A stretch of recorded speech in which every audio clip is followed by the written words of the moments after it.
بسم اللہ الرحمن الرحیم۔ دین محمدی صلی اللہ علیہ وسلم کے جلوے۔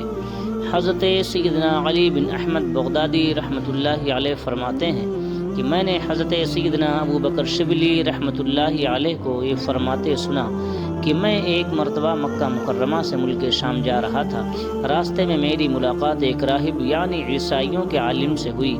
وہ ایک گرجے میں تھا۔ میں نے اس سے پوچھا، تو نے اپنے آپ کو لوگوں سے الگ تھلگ اس گرجا میں کیوں قید کر رکھا ہے؟ اس راہب نے جواب دیا، میں یہاں اکیلا اس لیے رہتا ہوں تاکہ زیادہ سے زیادہ عبادت کر سکوں اور دنیاوی مشاغل میری عبادت میں رکاوٹ نہ بنے۔ میں نے پوچھا، تو کس کی عبادت کرتا ہے؟ اس نے جواب دیا کہ میں حضرت سیدنا عیسیٰ علیہ السلام کی عبادت کرتا ہوں اور انہی کے لیے اعمال صالحہ کرتا ہوں۔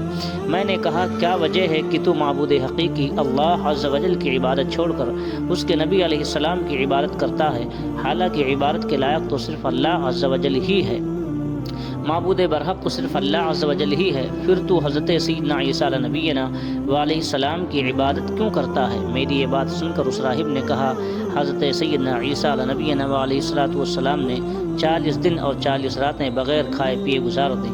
میں نے اس سے پوچھا کہ اے راہب، جو شخص 40 دن اور 40 راتیں بغیر کھائے پیے بھوکا پیاسا گزار دے تو کیا وہ معبود بن جاتا ہے؟ راہب نے کہا، ہاں، ایسا شخص واقعی عبادت کے لائق ہے۔ حضرت سیدنا ابو بکر شبلی رحمۃ اللہ علیہ فرماتے ہیں، میں نے اس سے کہا، اے راہب، میں یہاں تیرے ساتھ رہتا ہوں، تو شمار کرنا کہ میں کتنے دن تک بغیر کھائے پیے رہ سکتا ہوں۔